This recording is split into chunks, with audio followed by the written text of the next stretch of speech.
આગળ વધીએ અને વાત કરીએ તો ગુજરાત સાયબર ક્રાઇમ સેલે 226 કરોડ રૂપિયાથી વધુના આંતરરાષ્ટ્રીય ટેરર ફંડિંગ અને ડ્રગ્સ નેટવર્કનો પર્દાફાશ કર્યો છે, જેમાં હમાસ અને બ્રિટનના ડ્રગ્સ માફિયાઓ સાથે સીધો કનેક્શન ખુલ્યું છે।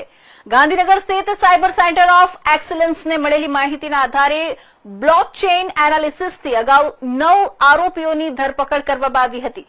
હવે આ જ કેસમાં મુખ્ય આરોપી ગુલામ અલી ઇમ્તિયાઝ અહેમદ કુરેશીની અમદાવાદના મિર્ઝાપુર વિસ્તારમાંથી ધરપકડ કરવામાં આવી છે। કુરેશી છેલ્લા 1.5 વર્ષથી રાજસ્થાનના ઉદયપુરમાં છુપાઈને નામ બદલીને રહેતો હતો।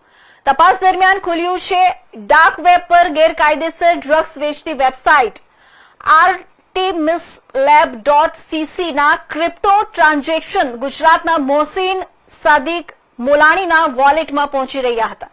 વધુ તપાસમાં નેટવર્કના તાર ઇઝરાયલ દ્વારા સીઝ કરાયેલા આતંકી સંગઠન હમાસ, યમનના હુથી જૂથ અને ઈરાનના IRGC-QF સુધી પહોંચતા હોવાનું ખુલ્યું છે। આ ટોળકી ડાર્ક વેબ અને અન્ય ગેરકાયદે પ્રવૃત્તિઓથી મળતી ક્રિપ્ટોકરન્સી, જેને ડર્ટી ક્રિપ્ટો કહેવામાં આવે છે, તેને મોનેરો જેવી અનામી ક્રિપ્ટોમાં કન્વર્ટ કરીને USDT એટલે કે ડોલરમાં ફેરવી હવાલા કે આંગડિયા મારફતે આતંકી સંગઠનો સુધી પહોંચાડતી હતી। આ કેસના મુખ્ય સૂત્રધાર સલમાન ગુલામ અલી અંસારી હાલમાં ઓક્ટોબર 2024થી બ્રિટનની જેલમાં 6 વર્ષની સજા ભોગવી રહ્યો છે। નવાઈની વાત એ છે કે તે જેલની અંદરથી જ ટેલિગ્રામ અને દુબઈના નેટવર્ક દ્વારા બ્રિટનમાં ડ્રગ્સ સપ્લાયનું મોટું નેટવર્ક ચલાવી રહ્યો હતો।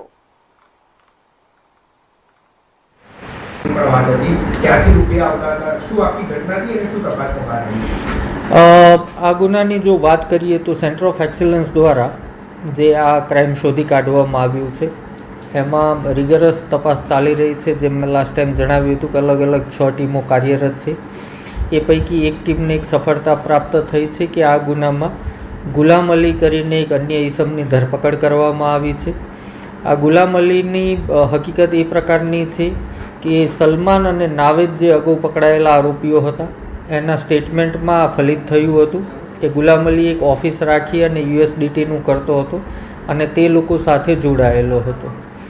એ ઇનપુટના આધારે અમારી ટીમે ટેકનિકલી આઈડેન્ટિફાઈડ કર્યું, કેમ કે ગુલામ અલી 2 વર્ષથી અમદાવાદ છોડીને ક્યાંક જતો રહ્યો હતો, જે કોઈને ખબર નહોતી।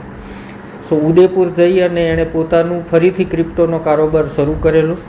એ ગુલામ અલીની ધરપકડ કરવામાં આવી છે। ગુલામ અલીની પૂછપરછમાં અન્ય એ ખુલાસા પણ થયા છે કે ગુલામ અલી, નાવેદ અને સલમાન સિવાય આ ગુનામાં અગાઉ પકડાયેલા આરોપી ઝૈદ સિદ્દીના આશરે 10 લાખ રૂપિયા જે ડર્ટી ક્રિપ્ટોના હતા, એને 8% કમિશન લઈ કેશમાં કન્વર્ટ કરી અને ઝૈદ સિદ્દીને એણે આપેલું હોવાનું ખુલ્યું। ત્યારબાદ ટેકનિકલ એનાલિસિસ કરતાં ગુલામ અલી જે વોલેટ વાપરે છે ક્રિપ્ટોનું, એ એના પિતાના નામે છે। એ ક્રિપ્ટો વોલેટનું એનાલિસિસ જ્યારે કરવામાં આવ્યું ત્યારે ધ્યાન પર આવ્યું કે જે NBCTF ઇઝરાયલ દ્વારા જે માર્ક કરેલા ક્લસ્ટરમાંથી જે પૈસા આવતા હતા ઝૈદ સિદ્દીને, એ જ વોલેટમાંથી ગુલામ અલીના પિતાના નામના વોલેટમાં પણ એ સમયે 43 લાખ રૂપિયા જેવી મોટી રકમ આવેલી।